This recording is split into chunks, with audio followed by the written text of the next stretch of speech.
सवितुर्वरेण्यं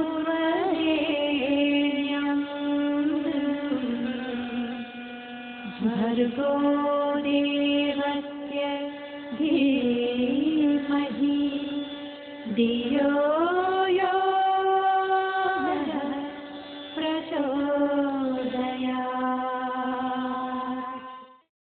हमारे आत्मीय परिजनों, आज बसंत पर्व, हर्ष और उल्लास का पर्व, और ये गुरु जी का जन्मदिन। बहुत हंसी और खुशी और प्रसन्नता और प्रेरणा का यह पर्व है। आज से ठीक 65 वर्ष पूर्व उनके जीवन में एक क्रांति आई और उस क्रांति का नाम ही उनका ये जन्मदिन है। बसंत पर्व के रोज क्रांति आई उनके जीवन में। उनके गुरुदेव आए क्रांति के रूप में, छाया के रूप में और प्रेरणा के रूप में। वही उनका जन्मदिन हो गया। यूँ तो वो 80 वर्ष के लगभग हो गए। उस जन्मदिन को हम जन्मदिन नहीं मनाते हैं। यही जन्मदिन जो उनका आध्यात्मिक जन्मदिन है, इसी को हम मनाते हैं। और हर वर्ष एक नया संकल्प होता है और उस संकल्प को पूरा करते हैं। उसी को उन्होंने जन्मदिन माना। कोई तो दीक्षा लेते हैं, लाखों ने गुरुजी से भी दीक्षा ली है और संभव है उनके गुरुदेव से भी ली हो, कभी ली होगी।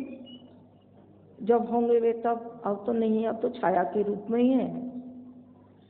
पर मैं समझती हूँ उन जो गुरुजी से जिन्होंने दीक्षा ली है, संभव है लाखों ने कलावा बनवाया होगा, मंत्र दीक्षा ली होगी।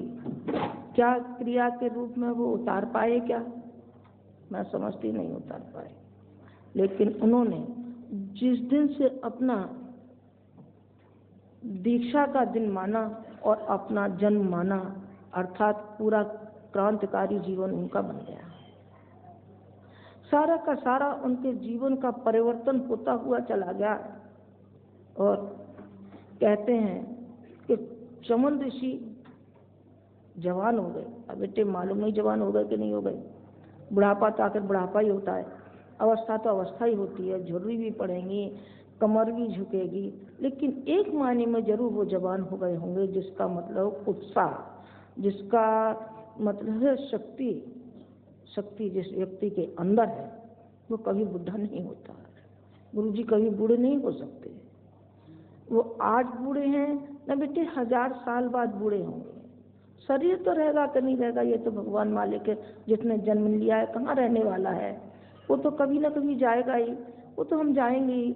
लेकिन ये कलंक लेकर के नहीं जाएंगे, ये कलंक का टीका लेकर नहीं जाएंगे कि एक ऐसे महामानव हुए जो बूढ़े होकर के गए।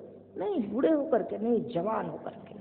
जवान हर समय उनकी नस और नाड़ियाँ बेटे इस स्फूर्ति से फड़फड़ाती रहती हैं। हर दिशा में आध्यात्मिक क्षेत्र से लेकर के और सामाजिक क्षेत्र तक उनके हर समय जो चिंतन चलता है, जिससे आप लोग बंधे हैं, जिन भावनाओं से आप लोग बंधे हैं, जिन आस्थाओं से है, वो है सारा का सारा उनके जीवन का परिवर्तन। और वो है तपस्या। जब से उन्होंने शुरू की अपनी तपस्या, उन्होंने पीछे मुड़कर के नहीं देखा, हमेशा आगे की लाइन में चले। उन्होंने कहा कि जन क्रांति करनी है तो जन क्रांति करेंगे, आध्यात्मिक क्षेत्र में क्रांति है तो क्रांति है, इसको कोई पीछे नहीं हटा सकता है। अवरोध तो आते ही रहते हैं, अवरोधों की परवाह उन्होंने नहीं की। जो आगे चलता है वो विजेता होता है, और जो पीछे चलता है उसका कोर्ट मार्शल होता है और भगोड़ों में गिना जाता है। वो भगोड़े में नहीं गिने गए, बल्कि आगे की पंक्ति में गिने गए और उन महामानवों में गिने गए, जहाँ के संसार में जहाँ महामानवों की गिनती होगी वहाँ बेटे गुरु जी की होगी, बिल्कुल होगी। और मैं तो ये कहती हूँ कि देवताओं के समतुल्य, भगवान के समतुल्य। लोग कहते हैं कि आप भगवान घोषित करती हैं। अरे मैं भगवान से भी और परे कर सकती हूँ, मैं भगवान से ही और आगे कर सकती हूँ। क्यों आप इतना बड़ा शब्द बोलती? हाँ, आप साथ में नहीं रहे और मैं साथ में रही। कितना बड़ा जिंदगी का अरसा उनके साथ मैंने बिताया है। आप उन गहराइयों में नहीं जा सकते जिन गहराइयों में मैं गई हूँ और उनसे जुड़ी हूँ, उनके साथ हूँ, उनके हर क्षण हम दोनों एक प्राण हैं, एक प्राण की तरीके से हम घुले। हमको मालूम है कि कहाँ से कहाँ और किस तरीके से और कहाँ तक मंजिल पार करके आए। आप उन बातों को सुनेंगे कि आपका मैं समय बर्बाद नहीं करूंगी। कहेंगे ये माता जी तो गुरु जी की तारीफ करने ही बैठी हैं और इनके और कोई काम नहीं बेटे, तारीफ करने दीजिए।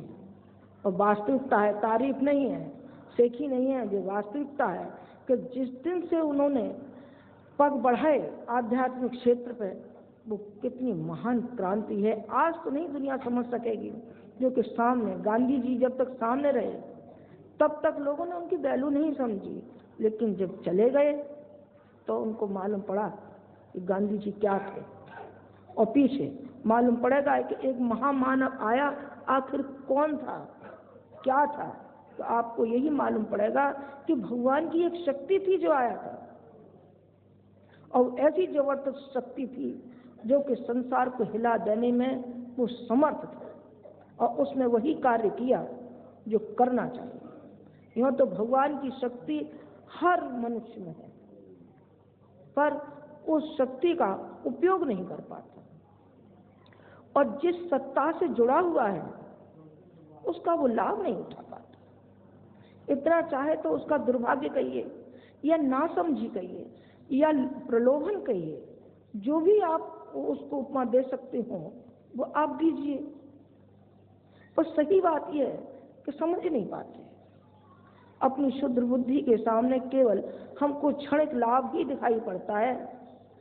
हमको पारलौकिक जो संपदाएं हैं वो हमको नहीं मालूम पड़ती। विश्व मानव के रूप में जो भगवान है, इसकी सेवा हमको दिखाई पड़ती नहीं, इसको नहीं दिखाई पड़ती। कौन सी दिखाई पड़ती है? वो दिखाई पड़ती है जो कि जिनसे हम जुड़े हुए हैं, जिनको हम 2-5 अपने कुटुंबी कहते हैं, उन्हीं में हमारा सारा का सारा जीवन निकलता हुआ चला जाता है, और एक रोज हम मरते हुए चले जाते हैं और मौत के गड्ढे में चले जाते हैं। कोई अस्तित्व नहीं है। तो अस्तित्व कब है?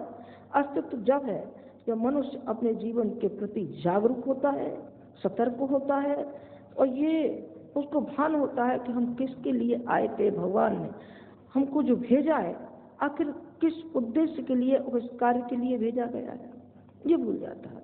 उन्होंने उसको गांठ बांध के रखा कि मुझको जो भेजा है भगवान ने किसी विशेष उद्देश्य के लिए, किसी विशेष लक्ष्य के लिए और किसी विशेष कार्य के लिए मुझे भेजा गया है।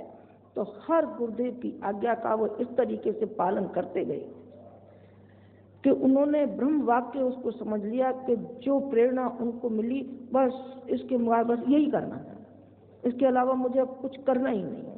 पीछे मुड़ कर देखना नहीं, पीछे की जिंदगी को क्या देखना है, आगे की जिंदगी देखना है, भविष्य को देखना है, वर्तमान का क्या देखना, आगे जो भविष्य है इसका क्या होगा।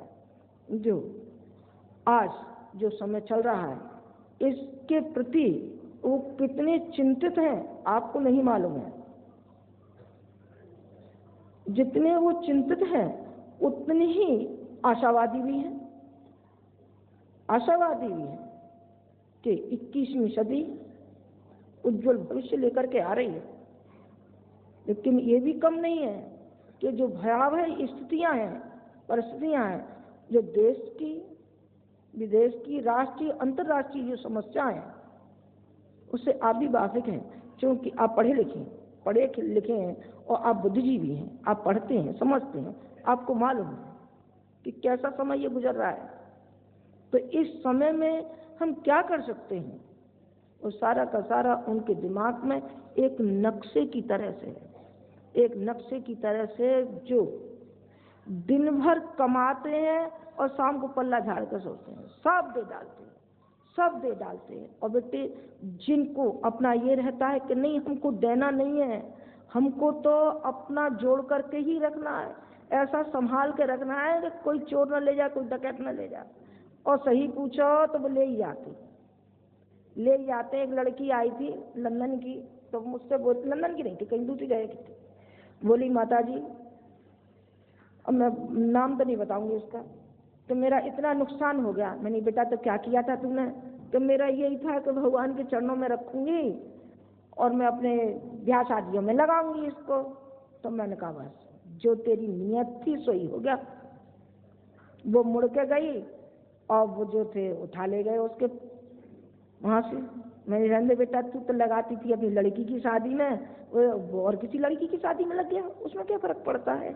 कभी ये भी सोचा क्या कि सारा का सारा समाज, ये भी हम अंग है, ये भी हमारा, ये इसके प्रति भी कुछ जिम्मेदारियां हैं? नहीं, ये कुछ जिम्मेदारियां नहीं है बेटे। गुरु जी ने जिम्मेदारियां समझी हैं, और वो समझी हैं कि जो दौलत के रूप में मिला, कौन सी दौलत के रूप में मिला बेटे? आध्यात्मिक शक्ति की दौलत के रूप में मिला है, पैसे के रूप में नहीं।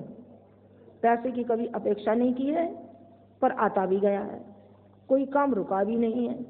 कोई काम रुका है नहीं बेटे। इतने इतने बड़े बड़े संकल्प उन्होंने जिंदगी में किए हैं, वो सारे के सारे पूरे हुए, सब पूरे हुए। अपने लिए किए होते तो एक आध कोठी होता, बंगला होता, और दो एक कारोबार होती, बस इसी में हो गया होता।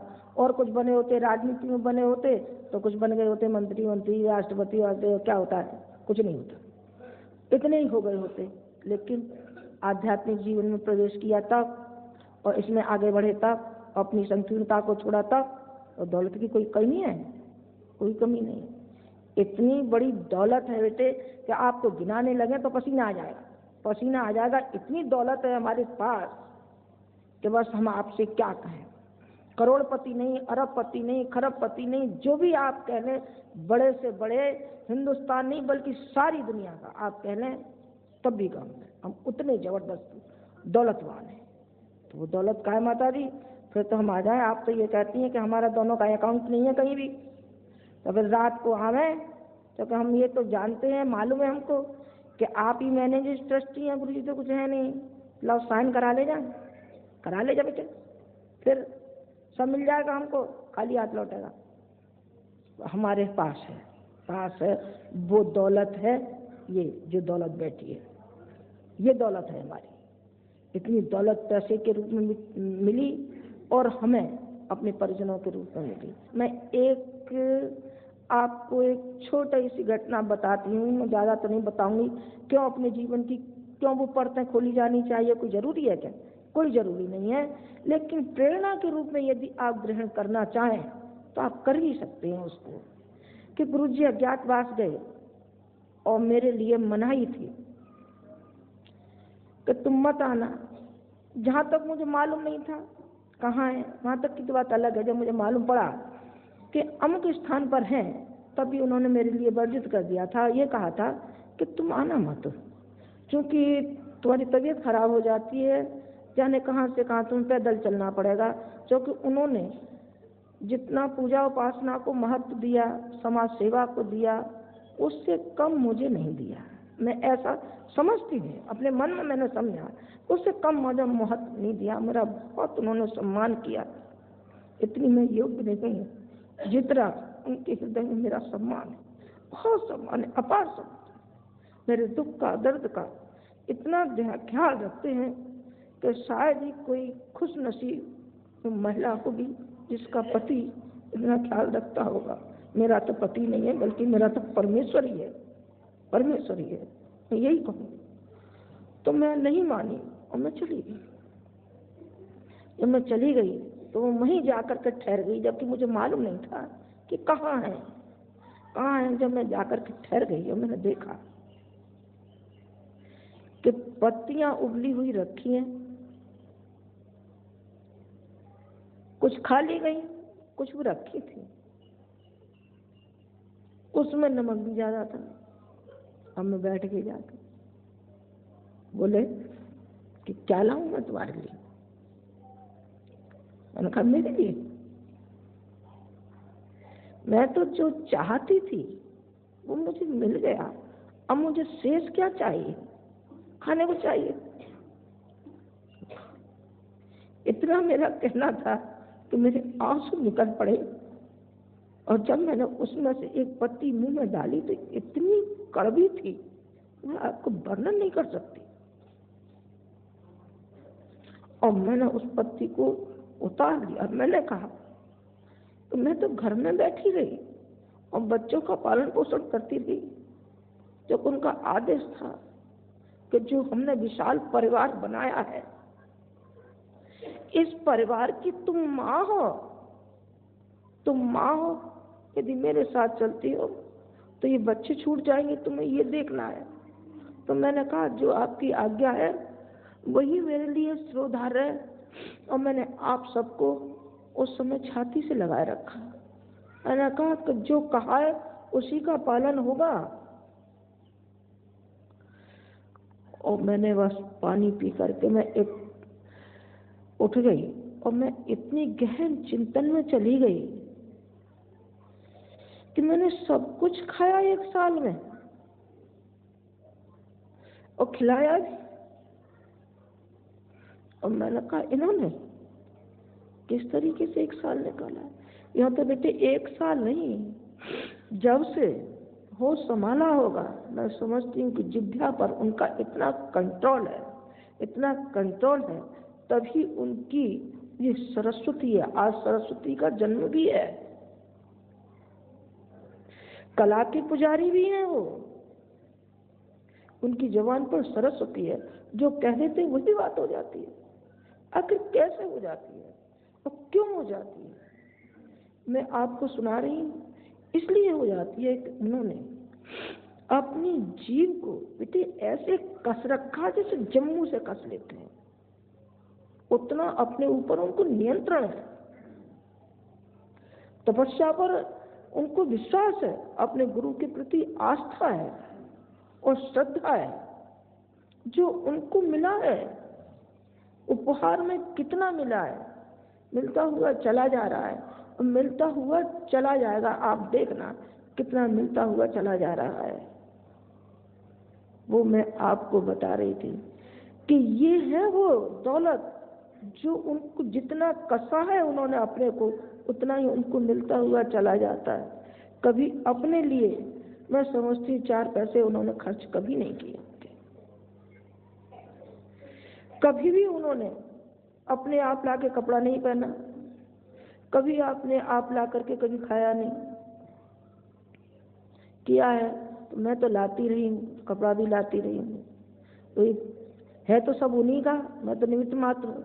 लेकिन मैं बताती हूँ कि उन्होंने कभी भी इन भौतिक चीज़ों को कभी उन्होंने महत्व नहीं दिया, कभी अपने जीवन में महत्व नहीं दिया। और एक से एक बड़ा व्यक्ति उनके संपर्क में आता हुआ चला गया। और जो लोग ये देखते हैं तो नहीं, जो कुछ है सो हमारा शरीर ही है, और जो कुछ है तो हमारी भौतिक वो सुख सुविधाएं है जो हमको आज मिल रही है, वही हमारे जीवन की श्रेष्ठता है। और वस्तुतः जी है नहीं। मैंने ये गुरु जी का आपको उदाहरण दिया। ये शिक्षण है, ये शिक्षण है। और ये वो पर्व है जिसमें आप गुरु जी के जन्मदिन पर जो आप शामिल हुए हैं, तो आप संकल्प लीजिए, कुछ करके दिखाइए। जैसे उन्होंने अपने जीवन में करके दिखाया है, आप करके दिखाइए। नहीं दिखाएंगे तो आप पछताते रहेंगे। किसी तरह से पछताते रहेंगे। कि एक व्यक्ति था, मुझे अब उस कविता का वो तो नहीं रहा याद, पर उसका सार है ये कि एक अतिथि आया, एक भिखारी आया, और उसने कहा कि मुझे कुछ दीजिए, मेरी कुछ झोली में डालिए। मन ने कहा नहीं। अरे अतिथि ने कहा कि आपकी झोली ये भरी हुई है, अरे इसमें से कुछ तो डालिए। लेकिन संकीर्ण मन कुछ नहीं देख सका। एक दाना उठाया और हाथ में रख दिया। उस भिखारी के पे तो भिखारी लेकर चला गया। जो झोली दानों से भर रही थी, अनाज से भर रही थी, जब घर आकर के उसने देखा तो उसमें एक दाना सोने का निकल आया। तो उसने सर पटका, अरे मैं कितना मूर्ख था जो मैं घर आए भगवान को मैं उसको दे न सका। क्यों न मैं सारी झोली मैंने उड़ेल दी होती उसकी झोली में, ताकि सारे का सारे दाने मेरे सोने के हो गए होते। सारे के सारे दाने मेरे सोने के हो गए होते यदि मेरा संकीर्ण मन न होता तो। पर अब क्या करूं, संकीर्ण मन था, इसलिए एक दाना जो दिया था वही एक दाना आ गया सोने के रूप में। जी भगवान की खेती है, इस खेती में जैसा बोया जाएगा वैसा ही काटेंगे। मक्का बोएंगे, एक दाना बोएंगे तो 1000 दाने के रूप में आ जाएगा। बाजरा बोएंगे, बाजरा आ जाएगा। जो बोएंगे आप शुभ और अशुभ कर्म जो किए हैं उसके अनुसार ही मिलेगा। अब करते तो अशुभ कर्म और चाहते हैं शुभ कर्म का फल, ऐसे कैसे हो सकता है? ऐसे नहीं होगा। जो करेंगे वही पाएंगे, जरूर पाएंगे। बुरा काम करिए तो अनेक गुने बुरे कामों का फल आपको मिलता हुआ चला जाएगा। अच्छे कार्य करिए तो अच्छाइयाँ आपसे जुड़ती हुई चली जाएंगी। जन श्रद्धा का कार्य करेंगे तो जन श्रद्धा आपके प्रति अपनी श्रद्धा उड़ेलेगी, जरूर उड़ेलेगी। क्यों नहीं उड़ेलेगी? क्योंकि सारी की सारी जिंदगी जब हमने दाव पे लगा दी, उसी के लिए लगा दी है, तो लौट के आएगी कैसे नहीं? ये गुम्मज की आवाज, गुम्मज की आवाज है, आवाज दीजिए लौट करके आवाज आएगी। गेंद को फेंकिए आप तो लौट के पीछे आएगी, आपके पास ही आएगी। ये गुम्मज की आवाज है। और जैसा आप बोएंगे वैसा ही काटेंगे। बोया और काटा, जो सिद्धांत सही है। और जिसने बोया ही नहीं है, बोना जानता ही नहीं है, किसान ही नहीं है, भूमि ही बंजर है, भूमि उसकी उपजाऊ नहीं है, और नराई गुड़ाई उसने की नहीं है, खाद लगाया नहीं है, अरे तो बीज डालता रहेगा कोई, कहाँ तक बीज डालेगा? बीज डालेगा तो सड़ घुल जाएगा, क्योंकि उनके कुसंस्कार हैं, संस्कार है ही नहीं। सब संस्कार होंगे तो वो पनपेगा और वो आएगा और वो शक्ति के रूप में जुड़ेगा। ऐसे भी हैं व्यक्ति, ऐसे भी हुए जो महामानव के साथ जुड़ करके वो महान होते हुए चले गए, और ऐसे भी हुए जो महामानव क्या कि भगवान के पास रहे और जैसे कि तैसे ही रह गए और गए गुजरे हो गए। ऐसे कैसे हो गया था? उनको शक्ति कैसे मिल गई? उनको कैसे मिल गई? भगवान की, हाँ, भगवान कभी भी पक्षपात नहीं करता, गुरु कभी भी पक्षपात किसी के लिए नहीं करता। जितनी उसकी श्रद्धा होती है और भावनाएं होती हैं उतना ही वो ले जाता है, वो जरूर ले जाएगा। अर्जुन की थी भावनाएं तो द्रोणाचार्य से उसने सीख लिया। एकलव्य, मैं कहता एकलव्य का मूल्य, एकलव्य की आस्था थी तो धनुर्विद्या में सबसे ज्यादा पारंगत हो गए थे। अर्जुन से भी ज्यादा, अर्जुन से ज्यादा हो गए, जो कि उनके गुरु उनसे वचनबद्ध थे, लेकिन उसकी श्रद्धा थी। उन्होंने कहा कि मैंने गुरु वरण कर लिया है, मेरा गुरु द्रोणाचार्य है, यही मुझे सिखाएंगे। बस तो उसी पारंगत हो गए, वरदान उसको मिल गया। मिल जाता है, शक्ति उसको मिलती है जो अपनी शक्ति के प्रति जागरूक होता है। जो जागरूक नहीं होता तो वैसा का वैसा रह जाता है। एक कहानी सुनाऊं आपको कि भगवान बुद्ध से एक शिष्य यह पूछने लगा कि आप ये बताइए कि महामानव कैसे बन जाते हैं और छोटे से छोटा व्यक्ति महान कार्य कैसे कर लेता है और बड़े से बड़ा व्यक्ति क्यों नहीं कर पाता?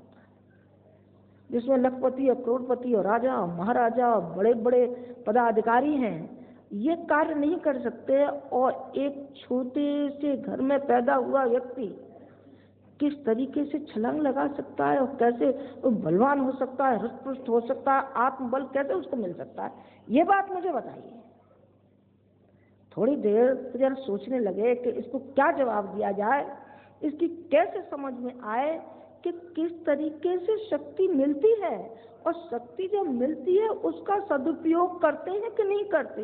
यदि आपने सदुपयोग उसका किया है तो शक्ति की कभी कमी नहीं पड़ेगी, बिल्कुल कमी नहीं पड़ेगी, जरा भी रत्ती भर भी कमी नहीं पड़ सकती। यदि उसके अंदर विश्वास है उसको कि जिससे हम जुड़े हुए हैं उसकी शक्ति हमारे अंदर आ रही है और वो काम कर रही है, फिर देखिए काम होता है कि नहीं होता है। हमारी जरा जरा सी लड़की थी, आप तो इतने बड़े बड़े हैं, जरा जरा सी लड़कियां गई थी। कभी हमने सन 75 में टोली निकाली थी वो तहलका मचा के आई लड़कियां। उन्होंने कहा अरे जरा जरा सी लड़कियां, और ये क्या सिखा करके भेजा है मालूम नहीं बेटे। वो देव कन्याएं थी, हमारी देव कन्याएं थी, और जहाँ जाती थी वहीं दांतों तले उंगली देकर रह जाते थे। अच्छा ऐसी जरा जरा सी बच्चियां क्या से क्या बना दिया है। अभी देखते जाओ क्या से क्या बनाते हैं। जो हमसे जुड़ा है वो देखते जाना कि हम उसको क्या से क्या बनाते हैं, बिल्कुल बना देंगे। तो उनसे जो पूछा गया तो शिष्य ने कहा कि जरा आप मुझे बताइए। उन्होंने कहा कि मैं एक कहानी सुनाता हूँ। उन्होंने एक कहानी सुनाई कि एक राजा था, उसके यहाँ था एक हाथी। हाथी था तो लड़ाई के मैदान में जब वो जवान था तो लड़ाई के मैदान में काम करता था, खूब उसने काम किया, मार धाड़ में खूब काम आया। अब वो हो गया बुढ़ा।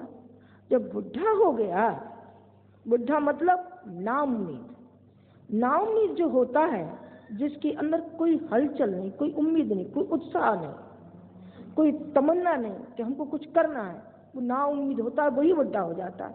अब वो हाथी हो गया बुढ़ा। अब न उसको चारा मिले और न उसको पानी मिले, खाने को भी नहीं मिले, पानी नहीं। बेचारा तालाब के किनारे गया और तालाब में उसे पानी नहीं मिला। वो आगे चलता हुआ चला गया और कीचड़ में धसकता हुआ चला गया। जब कीचड़ में धसकता हुआ चला गया, अब उस पर निकलते ही नहीं बना। निकलते नहीं बना तो उसमें एक सैनिक था बहुत होशियार। उसने कहा कि ये हाथी ऐसे नहीं निकलेगा। तो कैसे निकलेगा, इसकी शक्ति का इजहार करना है। तो उन्होंने वही फौजी पोशाक पहन करके अब बिगुल बजाया। जब उन्होंने बिगुल बजाया और बस जो हाथी था उसमें सो उसने सूंड चारों तरफ फेंकी। उन्होंने और तेज बुलंद आवाज की, और तेज बुलंद आवाज की, और हाथी अपने आप निकल कर सामने आ गया। मैंने कहा ये क्या हुआ। मैंने कहा ये हुआ कि इसकी जो सोई हुई जो शक्ति थी इसको जगा दिया। इसको जगा दिया, उसको भान हो गया कि मुझ में क्या कमी है, मुझ में ये कमी है ना, मैं बुढ़ा हो गया। मेरी अंतरात्मा तो बुद्धि नहीं हुई। जब मेरी अंतरात्मा बुद्धि नहीं हुई है तो शरीर कैसे बुढ़ा हो सकता है, शरीर बुढ़ा नहीं हो सकता। और वो हाथी फिर वही लड़ाई के मैदान में चला गया। देखते रह गए कि ये बूढ़ा हाथी जिसमें जान नहीं थी और जो पानी भी पीने में समर्थ नहीं था, वो हाथी लड़ाई के मैदान में लड़ सकता है। हाँ, लड़ाई के मैदान में लड़ सकता है। वही शक्ति आपको भी दी जा रही है, आपको दी जा रही है। यदि आप में सामर्थ्य होगी और वास्तव में उस हाथी की तरीके से आप दलदल से, प्रलोभनों से, लोभ मोह की जंजीरों से आप निकल सकते होंगे, तो बराबर आप पाएंगे कि वही शक्ति आपके लिए भी नियत है जो उस हाथी के लिए नियत थी। आपसे तो और भी ज्यादा काम लेना है, आपसे और भी ज्यादा काम लेना है। मैंने दो आपको कहानी सुनाई। एक तो सुनाई मैंने वो सोने के दाने की, और एक सुनाई मैंने ये शक्ति की। आपको दो मैंने कहानी आपको सुनाई है। आप इन दोनों कहानियों को पल्ले में बांध के ले जाना। अरे तो ये क्या हुआ, हम तो ये वरदान लेने आए थे कि कहीं कोई धन दौलत होगा और हमारे कारोबार में फायदा होगा। ये तो हम आज के दिन आशीर्वाद लेने आए थे, आप ही हमें ये क्या दे रही हैं। अरे हम आपको वही दे रहे हैं कि इसी के सहारे आपकी नाव चलनी है, इसके सहारे ही आपकी नाव चलनी है। और वो जो आप मांगने आए वो तो क्षणिक है, ला दिलवा देंगे। हाँ, कहेंगे गायत्री माता से कहेंगे और गुरु जी से कहेंगे, हाँ आपकी झोली भर जाएगी। और देखना नहीं मानो तो आप जाके देखना कि देखो मिला कि नहीं मिला। हाँ बिल्कुल, जो जो काम आप कर रहे हैं सबको सब फायदा होगा। पर फिर क्या होगा, उतना होगा फिर क्या होगा, फिर ये बताओ। जहाँ के तहाँ रह जाओगे, जहाँ के तहाँ रह जाओगे। आप वो चीज मांगिए जिससे कि लोक और परलोक दोनों ही सुधरते हैं। जो शक्ति आपको मिले उस शक्ति को विश्व मानव में बखेरते हुए चले जाओ, नहीं आप संकीर्ण हो जाओगे। हम अपने बच्चों को संकीर्ण देखना नहीं चाहते, न हमारे अंदर संकीर्णता है, न हम संकीर्ण देखना चाहते हैं। और जो संकीर्ण बनकर रहेगा वो बेटा बौना हो जाएगा, जरा सा हो जाएगा।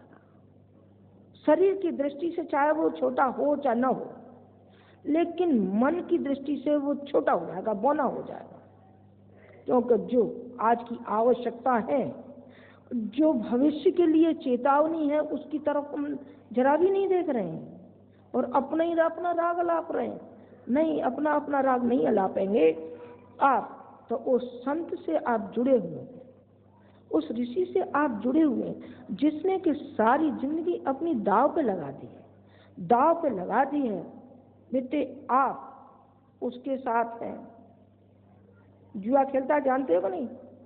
जो समूह में बैठे रहते हैं ज्वारी, वो जब तक मुख्य ज्वारी दाव पे सब लगाता जाता है और भी लगाते जाते हैं। तो हमने भी बेटे अपना जीवन दाव पे लगा दिया है, दाव पे लगा दिया है। जिस किसी में भी हिम्मत हो वो हमारे साथ चले, और ये वायदा है कि हम आपके जीवन के रथ को लेकर चलेंगे, आपको चलाते हुए चले जाएंगे।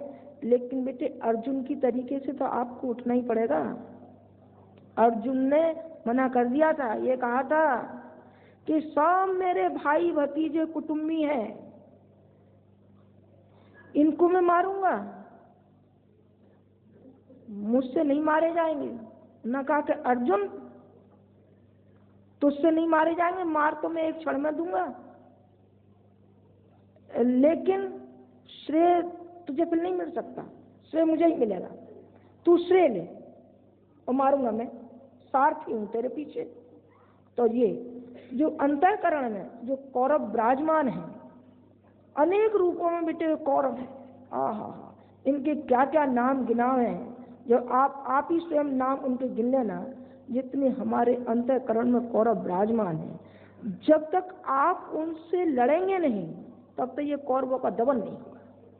इनका यदि दमन करना है तो आपको अर्जुन की तरीके से गांडीव उठाना ही पड़ेगा। वो अर्जुन की तरीके से जब आप गांडीव उठाएंगे, अपने अंतर में जो कौरव विराजमान है और जो हमारे समाज में, राष्ट्र में जो फैले हुए हैं, उन कौरवों का कोई भी नाम हो, कोई भी नाम ले सकते हैं, उसका हम कौरव ही कहेंगे। इस महाभारत को जीतने के लिए अर्जुन को गांडीव उठाना ही पड़ेगा। अर्जुन जब गांडीव उठाएगा तब बेटे कृष्ण भी पीछे नहीं रहेगा। कृष्ण रहने दे तो महामानव है, पीछे से बहुत धक्का लगेगा कि बस आनंद आ जाएगा, आनंद आ जाएगा। क्योंकि दाएं बाएं, अरे उनके साथ तो एक कृष्ण ही अकेले थे और तुम्हारे साथ तो हम दो हैं, एक और एक दो नहीं, एक और एक 11 है, एक और एक दो नहीं, एक और एक 11 है। जब तुम्हारे साथ हम दो हैं तो फिर ये अर्जुन का काम नहीं कर सकते आप? आगे की पंक्ति में नहीं आ सकते? क्यों नहीं चल सकते? आप में क्या कमी है जरा बताइए। मेरी निगाह से पूछिए, आप प्रत्येक शेर है और आपके अंदर इतनी शक्ति भरी पड़ी है कि मैं आपसे क्या कहूं, मैं आपसे बस कुछ कह नहीं सकती। इतनी अपार शक्ति तुमको देकर के भेजा है और इतनी अपार शक्ति आपको मिल रही है। यदि आपने इसका उपयोग नहीं किया तो उस सेठ के बच्चे की तरीके से आप पछताते रहेंगे, जो सेठ मरते समय अपने बच्चे के गले में एक कंठा पहना गया था, हीरों का कंठा, और उसने ये कहा था कि अब हम तो चले। हाँ बेटे, हमारा भी चला चली गई है, चला चली गई डेरा है। तो उस सेठ ने एक कंठा बांध दिया और ये कहा कि जब हम नहीं रहेंगे तो ये बच्चा इसमें से निकाल निकाल के बेचता रहेगा और खाता रहेगा और इसके जीवन की नाव किनारे लग जाएगी। हम भी आपके गले में कंठा बांधे हुए जा रहे हैं, समझ लेना। सबके गले में कंठा बांध दिया है, सबके गले में बांध दिया है। और अब इसको आप खाएंगे कि फेंक देंगे हमें नहीं मालूम, कि कोई और लाभ उठावेगा, क्या उठावेगा आप उठाएंगे, हमें कुछ नहीं मालूम, लेकिन हम कंठा बांध करके जरूर जा रहे हैं। जब दोनों माता पिता नहीं रहे और छोटा सा बच्चा रह गया, जब बच्चा रह गया तो थोड़ा बड़ा हुआ तो बेचारा भूखों मरने लगा। भूखों जब मरने लगा तो एक जौहरी जा रहा था, उन्होंने कहा न्याना बेटे क्या बात, कहते थे गर्दन में ये क्या पहने हुए, मालूम नहीं जाने क्या मेरे कंठा से डाल के मेरे माँ बाप डाल गए। मैं उसमें से एक दाना उन्होंने निकाला और एक दाने को बेच करके आ गया। कहा ये तो लाखों रुपए का विषय बिका है। अरे बेवकूफ, इससे तो तू तो क्या, तेरी पीढ़ी दर पीढ़ी खाती हुई चली जाएंगी और पालन पोषण होता हुआ चला जाएगा। ये तो इतनी दौलत है बेटे। आपको भी वही दौलत देते हुए हम जा रहे हैं कि आप जो आपको दौलत दी है, आपको ब्याज दर ब्याज इसका लाभ मिलता हुआ चला जाएगा, जो सारे समाज को लाभ इसका मिलना चाहिए। नहीं साहब उस पूंजी को हम ही खा लेंगे। क्यों खा लोगे तुम पूंजी को? नहीं, खाने नहीं पाओगे। अवितरण करिए और उसका लाभ उठाओ, उन दूसरों को लाभ लेने दीजिए, आप भी लाभ लीजिए, दूसरों को लाभ लेने दीजिए। ये मैंने आपको एक कहानी मैंने आपको बताई। जो अनुदान और वरदान भगवान के मिलते हैं अनेक रूपों में, जाने अनजाने हमारी झोली भरती हुई चली जाती है और हम उसको नहीं समझ पाते। देने वाला तो हमको इतना देता है कि हम क्या करें। एक गाने की एक कड़ी है, चांद जब मेरी जबान पे आ जाती है और मुझे मालूम नहीं कहाँ का गाना है क्या है, लेकिन इसकी एक कड़ी है, क्या है, बहुत दिया देने वाले ने मुझको, आंचल ही न समाए तो क्या करे। अरे देने वाले ने तो इतना दिया है जो हमारे शरीर के रूपों में हम करोड़ों की संपत्ति से भी ज्यादा लेकर के बैठे हैं। हमारे अंग का एक भी हिस्सा खराब हो जाता है तो कितने का खराब होता है जरा बताना। हमें इतना अनुदान और वरदान से हमारी झोली को भर दिया है, लेकिन आंचल ही न समाए तो क्या करिए। हमारे ऊपर समाता ही नहीं, जाने हम कहाँ फेंकते फिरते हैं जो हमारा चिंतन जाने किधर को बखेरते रहते हैं, जाने कहाँ के हमारे कहाँ चलते रहते हैं। हम सोचते भी नहीं अपने जीवन के बारे में। इतना मूल्यवान ये समय है, ये समय यदि निकल गया तो पछताते रह जाएंगे। लड़कियां गाना गा रही थी, साधना सिर पटकती रहे जिंदगी भर। हाँ बेटे, जिंदगी भर पछताना ही रह जाएगा कि हम इस जिंदगी का सही उपयोग न कर सके, जो कि हमको करना चाहिए था। पतन और पीड़ा के रूप में सारा समाज चिल्लाता रहा, सारा राष्ट्र, सारा विश्व हमारी तरफ ये देखता रहा और ये कहता रहा, करे एक संत इस दुनिया में पैदा हुआ था जिसने ये बीड़ा उठाया था कि हम सारे संसार में एक क्रांति ला करके रहेंगे।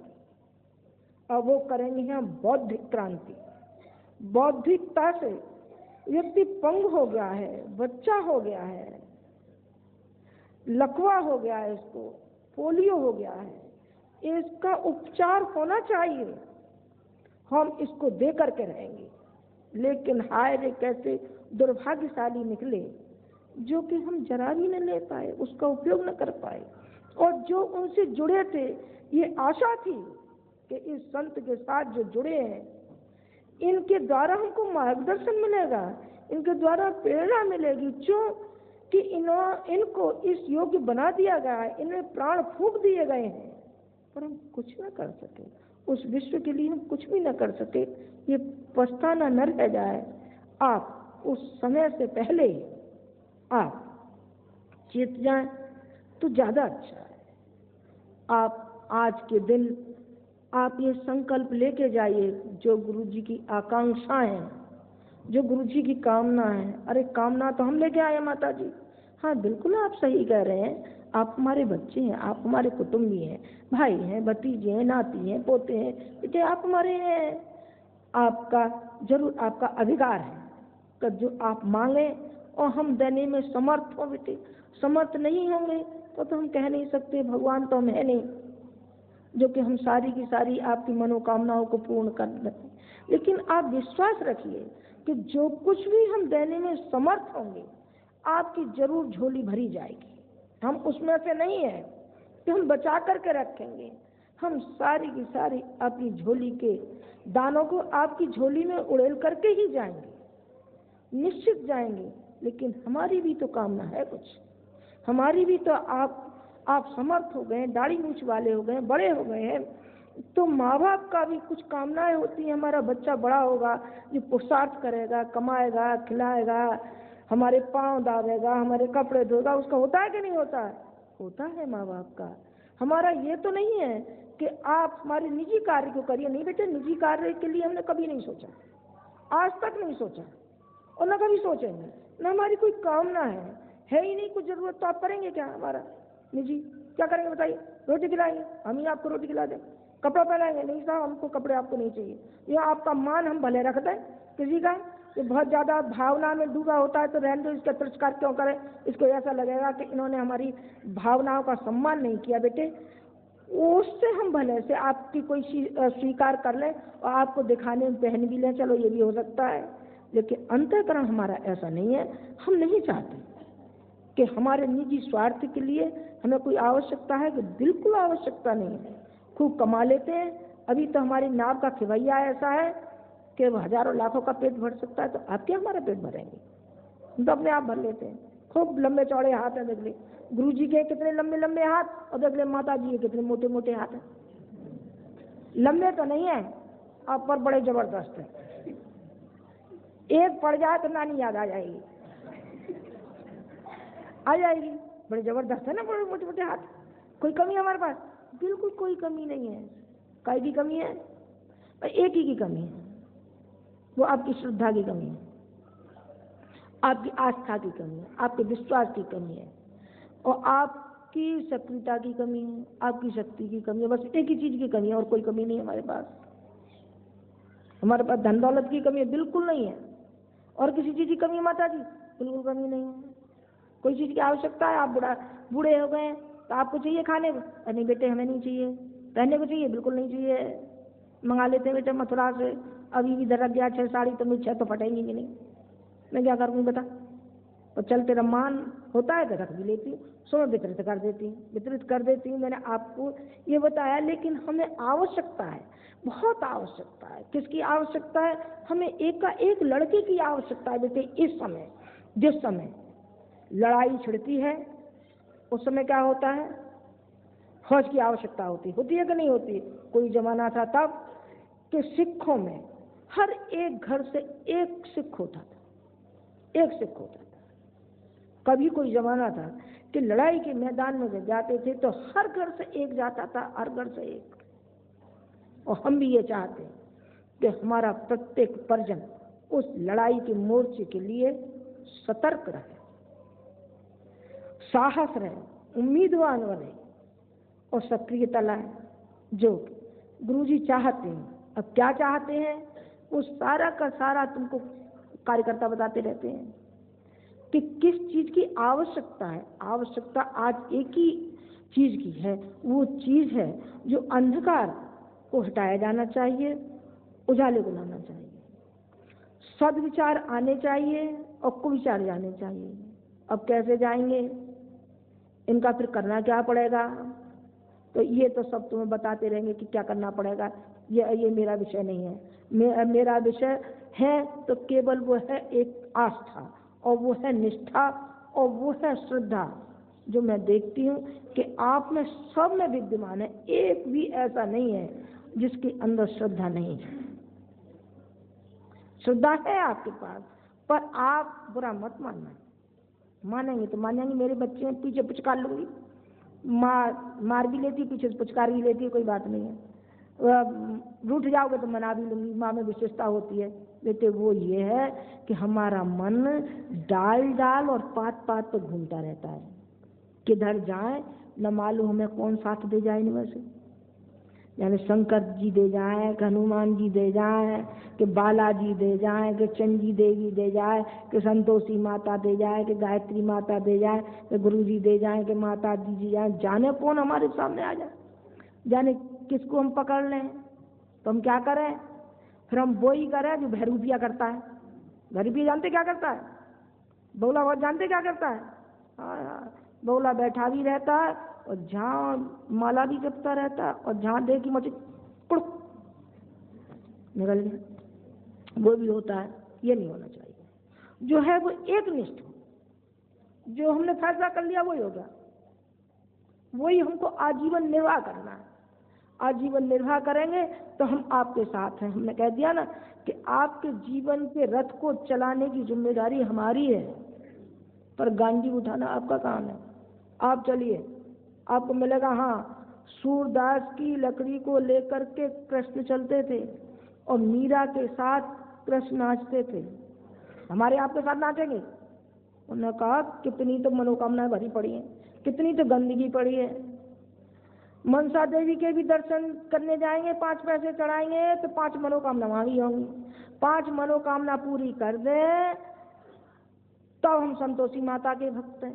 तो संतोष है तुम्हारे जीवन में? संतोष तो नहीं। तो संतोषी माता के भक्त कैसे हो गए? बिल्कुल भक्त नहीं है।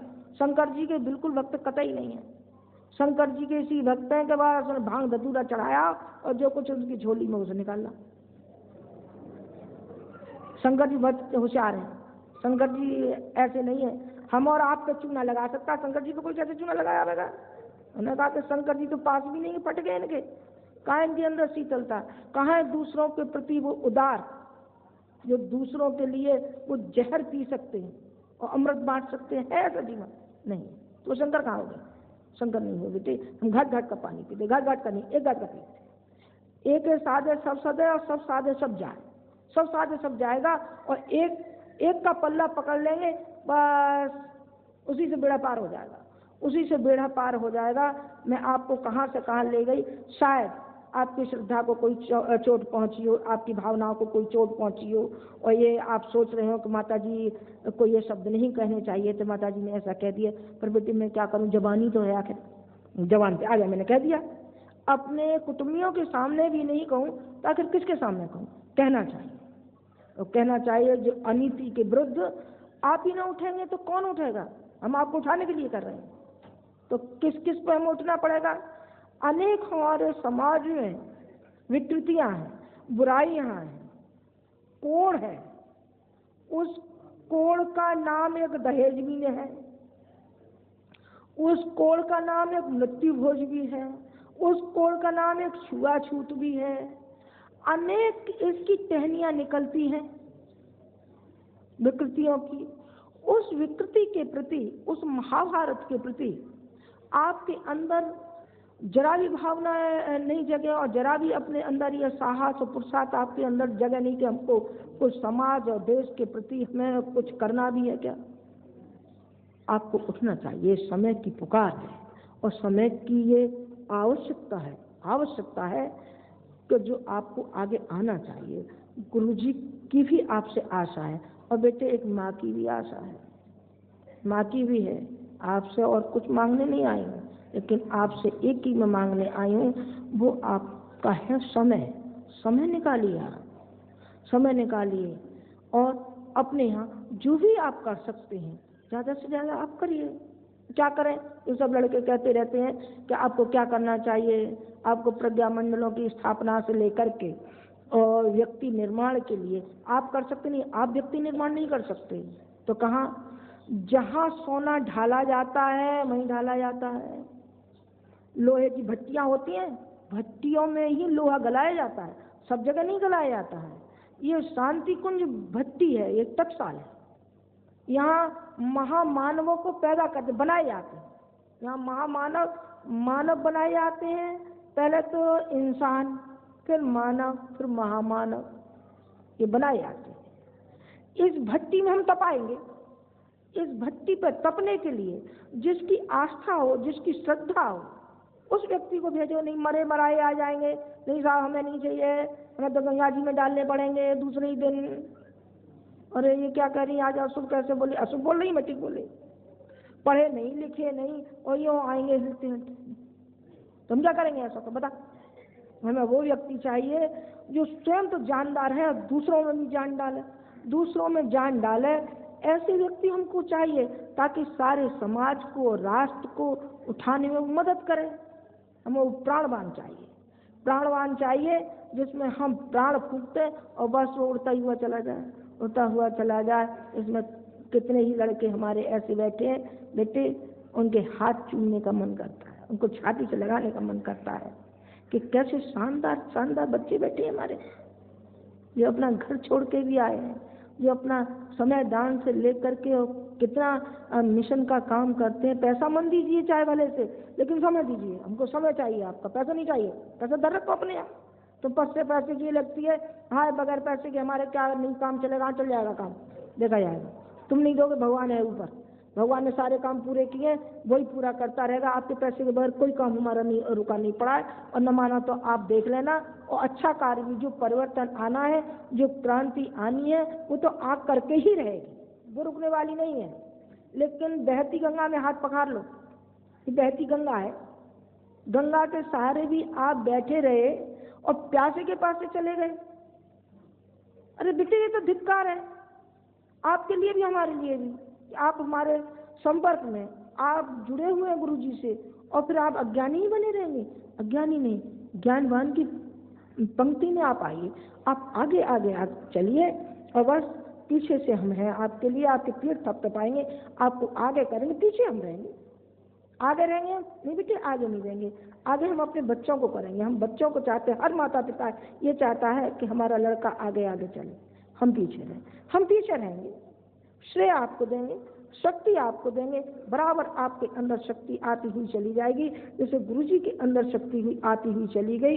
उनके गुरु की जो शक्ति उनको मिलती चली गई, वो सारा का सारा आप आज देख रहे हैं। और वो है तपश्चर्या, वो है उनका सारे समाज को जो उन्होंने अनुदान दिया है, वो फल आप देख रहे हैं, जो गुरु जी को मिला है बुद्धि के रूप में और शरीर के रूप में और आंतरिक शक्तियों के रूप में, आध्यात्मिक शक्ति के रूप में जो उन्हें मिला है, वो है सारा का सारा जो अपने गुरु के चरणों पर उन्होंने सारा का सारा न्योछावर कर दिया। बेटे, हम ये तो नहीं कहते कि आप सारी धन दौलत जो आपका है सब समर्पित कर जाओ, नहीं बेटे हम नहीं कह रहे हैं, लेकिन एक चीज आप समर्पित कर जाओ, वो आपकी श्रद्धा, वो आपकी निष्ठा है, वो आपकी भावना है। और जो आपकी संकीर्णता है उसको भी छोड़ के जाइए, उसको भी छोड़ के जाइए, और आके की पंक्ति में आप योद्धा की तरीके से आप चलिए। आपको शक्ति हर समय आपको मिलती रहेगी। और आज का दिन शक्ति का ही ये पर्व है। आज के ही दिन उनके गुरु उनकी छाया में आए और उनको वो प्रेरणा और शक्ति का पुंज बना गए, जो आज आप देख रहे हैं। उनसे आप भी प्रेरणा लीजिए, आप भी शक्ति लीजिए। आज ये शक्ति का ही दिन है, आज ये गुरु जी का जन्मदिन है। आइए और हम और आप उनके लिए प्रार्थना करें कि हे भगवान, लाखों वर्ष तक जो आज के दिन दीपक जला था, वो लाखों वर्ष तक प्रकाश देती है। बस यही हमारी आप सबकी प्रार्थना है।